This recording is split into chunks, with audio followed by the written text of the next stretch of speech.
So at the end of the burial, my mom wanted everybody to go up and talk to Brandon. And so everybody goes up one by one.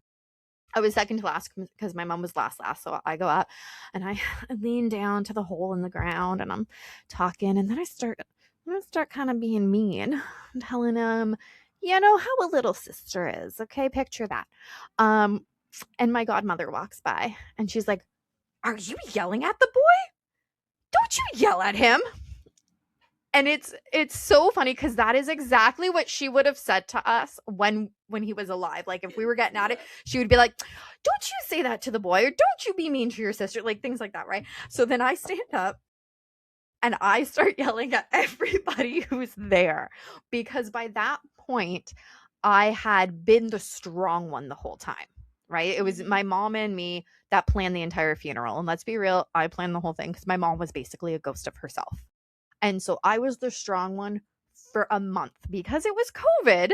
It took a month before he was buried. That is a lot of exhaustion. When you have to hold it together for other people for that long, it is exhausting. So I No just broke. closure. Exactly. I broke and I'm yelling at everyone, telling them, "You're allowed to be mad. You can be mad because he shouldn't be dead right now. He shouldn't have been doing And I just, let it go. My aunt is standing there and she's kind of chuckling because she's like, okay, there's the Randy we all know and love, right? Because again, I had been holding it together and it's like everyone else is crying and breaking down and I'm just stoic. Um, I totally cried at the funeral. I like crawled into my husband's lap and I was bawling. But for the most part, I was the calm one. I did the whole eulogy and all that.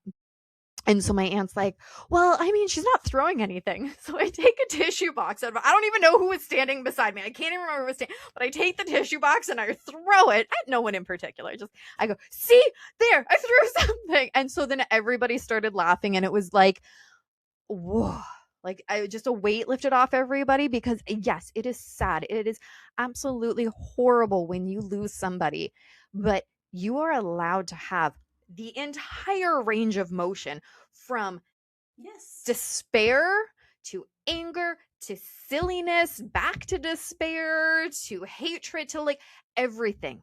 Every single emotion is wrapped up in grief. And we have to unwrap it like that I don't know if you've ever played this game at a party where it's just wrapped and wrapped and wrapped and the music plays and it stops and somebody unwraps something and the music plays and it goes around, it stops and somebody else unwraps it. It's a little game.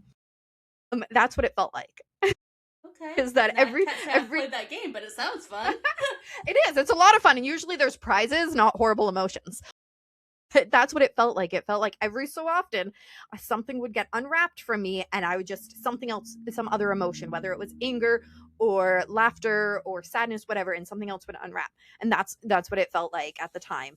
And so now 5 years later, looking back, I'm able to write about it in a different way and go, wow, it was totally okay that I did that. Even though people were like, whoa, I can't believe you just did that. It was okay and letting other people know that grief does not have a linear progression. It is not, I mean, the 5 stages of grief is one thing, but like it's not a linear thing. You are going to go up and down and backwards and forwards. Like it's all over the place. It's a roller coaster. Yeah. Um, And anger really is a part of that. oh, big I mean time. that anyone who's ever lost anyone that they loved, anger has always been a part of it, whether it's a small amount or Yes, large amount, but it's in there. it's there. I Yep. mean, to hold it back is just to do more damage internally. Exactly. Exactly. And so I just let her rip. And yeah, looking back 5 years, I'm like, now I can express things in a way that I couldn't put words to before, which is really important to be able to identify these things and put words to them. And can I just say, I mean, your description of how you reacted and the reaction everyone to feel, I felt like, oh my goodness, that could be like a really funny scene in a movie. I Right? mean, yeah, I mean, if So there's any writers out there who are looking for ideas, here it is. That would be a killer scene in a movie.